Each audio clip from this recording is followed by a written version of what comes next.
उत्तर प्रदेश महिला आयोग की अध्यक्ष बबीता सिंह चौहान गुरुवार को मुरादाबाद के ताबड़तोड़ दौरे पर पहुंची। उन्होंने जिले की महिला सुरक्षा, सम्मान और कल्याण से जुड़ी योजनाओं की समीक्षा की और संबंधित अधिकारियों से जानकारी ली। अपने दौरे के दौरान उन्होंने दिल्ली रोड स्थित सर्किट हाउस में पत्रकारों से वार्ता की। बातचीत में उन्होंने कहा कि प्रदेश सरकार महिला सुरक्षा को लेकर पूरी तरह संजीदा है। आयोग महिलाओं से जुड़े मामलों पर नजर रखे हुए है और जरूरत पड़ने पर तत्काल कार्रवाई की जाती है। बबीता सिंह चौहान ने कहा, प्रदेश भर में महिलाओं के हितों की रक्षा के लिए महिला आयोग सक्रिय रूप से काम कर रहा है। उन्होंने ये भी बताया कि जिन जिलों में महिला उत्पीड़न की शिकायतें ज्यादा मिल रही हैं, वहां विशेष निगरानी रखी जा रही है। अध्यक्ष ने मुरादाबाद प्रशासन को निर्देश दिए कि महिला सुरक्षा से जुड़े मामलों में कोई लापरवाही न हो और पीड़िताओं को त्वरित न्याय मिले। उन्होंने महिलाओं से भी आह्वान किया कि वे निडर होकर अपनी बात रखें, आयोग उनके साथ है। बबीता सिंह चौहान का दौरा जिले के लिए महत्वपूर्ण माना जा रहा है, जिससे प्रशासनिक स्तर पर महिला सुरक्षा को लेकर सतर्कता बढ़ी है। जिला चिकित्सालय में मेरी विजिट रही, जो बहुत अच्छी रही, और वहाँ मुझे देख के मुझे पर्सनली भी बहुत सेटिस्फेक्शन मिला कि वहाँ पहली बार मुझे ऐसा लगा कि जहाँ प्रॉपर स्टाफ था, वो डॉक्टर्स भी थे, जो नर्सिंग स्टाफ की बात की जाए वो भी थी।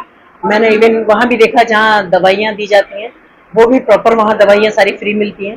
टेस्टिंग की बात आई तो वो भी सारी मशीनें और वहाँ सारी उपलब्ध थी, जो मैंने खुद जाके वहाँ उनकी लैब में जाके देखा। तो जिला अस्पताल से मैं संतुष्ट थी। फिर वहाँ गोद भराई का नहीं, वो था कन्या जन्मोत्सव मनाया गया, तो उसमें भी लगभग 10-11 छोटी बच्चियां थी, जो कोई 1-2 आज ही पैदा हुई थी या कल या 2-3 दिन के अंदर जो भी पैदा हुई थी, तो उनको बच्चों को हमने बहुत अच्छी किट दी। उसमें जो सारे बच्चों से संबंधित एसेसरीज होती हैं वो सारी किट दी और उनका केक कटवाया और बहुत अच्छे से वहाँ कन्या जन्मोत्सव। जी, आंगनबाड़ी केंद्र का दर्शन किया, उपकरण किया आपने?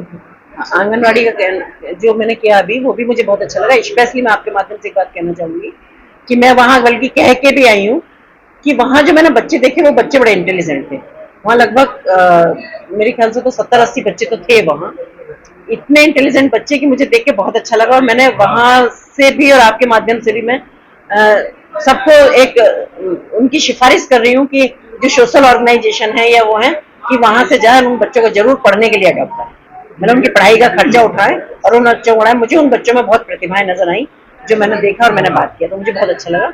दूसरी तरफ वहीं हमारा एक गोद भराई का और अन्नप्राशन का भी कार्यक्रम, जिसमें हमने 7 महिलाओं की आज गोद भराई की और 5-6 बच्चों को हमने अन्नप्राशन कराया। तो उन बच्चों को भी हमने उनसे संबंधित किट दी। महिलाओं को वो देते हैं सारी फ्रूट्स और जितना भी आहार उसमें पौष्टिक वाला होता है सारी।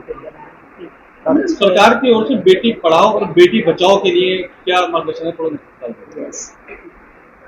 हम सभी, सरकार भी और हम सब भी इस प्रचार को करते करते हम मतलब कितना करें हमें समझ में नहीं आती। देखिए, आपको ध्यान होगा कि जब माननीय प्रधानमंत्री जी ने शपथ ली थी तो उन्होंने एक स्लोगन दिया था, जो मेरे ख्याल से शायद सबसे पहला स्लोगन था उस सरकार का, कि बेटी बचाओ और बेटी पढ़ाओ।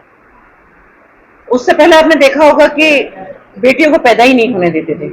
आज मैं जब गई तो वहाँ जो बेटियां थी, जो कन्या जन्मोत्सव मनाया जा रहा था, तो मैंने वहाँ पूछा कि भाई कौन कौन बेटा, और मैं सच दिल से कह सकती हूँ कि वहाँ जो उनके दिल की आवाज थी कि वो बड़ी खुश थी, बहुत हैप्पी थी कि उनको बेटी हुई है। तो मुझे लगता है कि सरकार ने जो ये एक बदलाव लेके आए हैं, ये बहुत ही बड़ी चीज है, क्योंकि आज की डेट में अगर महिलाओं की बात की जाए तो जब से गर्भ में बच्चा आता है उसके बाद से अगर लड़की पैदा होती है तो उसके पैदा होने से लेकर उसके बुढ़ापे तक की महिलाओं की व्यवस्था सरकार ने की हुई है। बच्ची के जन्म से ही शुरुआत हो जाती है और पढ़ाई तक का पूरा खर्चा देना, उनकी शादी में खर्चा देना, उनके आगे फिर पेंशन, जो अगर बुढ़ापा है किसी महिलाओं का, उनके सारे करना। तो मुझे लगता है कि आज की डेट में, और अगर उत्तर प्रदेश की बात करूं तो इसमें भी इम्प्रूवमेंट होने का जो कारण है, जो अब भ्रूण हत्याएं नहीं हो रही है लगभग, वो शायद ये भी है क्योंकि आज जो हमारे माननीय मुख्यमंत्री जी ने, जो यहाँ सरकार है, जो सरकार काम कर रही है, स्पेशली जो नारी सशक्तिकरण की बात की जाए वो केंद्र या राज्य सरकार की तरफ से, तो मुझे लगता है कि आज इतनी सुरक्षा का वातावरण है और महिलाओं के फेवर में आज इतना अच्छा वातावरण है कि अब लड़कियां पैदा होती हैं तो उत्सव मनाए जाते हैं। अब शोक नहीं होते। पहले ये कहते थे कि अच्छा लड़का हुआ है, वाह क्या बात है, और लड़की हुई तो ये पूछते थे लोग, अच्छा लड़की हुई है, लेकिन अब वो वाली स्थिति नहीं है। कहते अच्छा लड़की हुई है तो भाई हम उत्सव मनाएंगे और मिठाई खिलाएंगे। तो ये बदलाव शायद मुझे लगता है इसमें सरकारों का बहुत बड़ा रोल है कि आज बच्चियों के भी जन्मोत्सव मनाए जा रहे हैं। जो अनाज आ रहा है वो प्रधान के घर जा रहा है। डेढ़ महीने पहले आप एक नेशनल मुद्दा जो है सूफिया प्रदेशी वाला जिसमें मध्य प्रदेश के मंत्री हैं कन्या सूफिया प्रदेशी पर महिला जो है टिप्पणी की थी, उसमें आपकी क्या कहना है? देखिए, हम हमारी बहन है सोफिया, हम उनकी हिम्मत की दाद देते हैं और उनको हम बहुत प्रोत्साहित करते हैं। अब किसने क्या कहा वो उनका पर्सनल व्यूज हो सकते हैं, बाकी तो यह है कि वो एक जबरदस्त सैनिक है और बहुत अच्छा काम किया भी देश के लिए। और शायद जब वो उसमें आई होंगी तभी भी वो यही सोच के आई होंगी कि मैं देश का क्या भला कर सकती हूँ।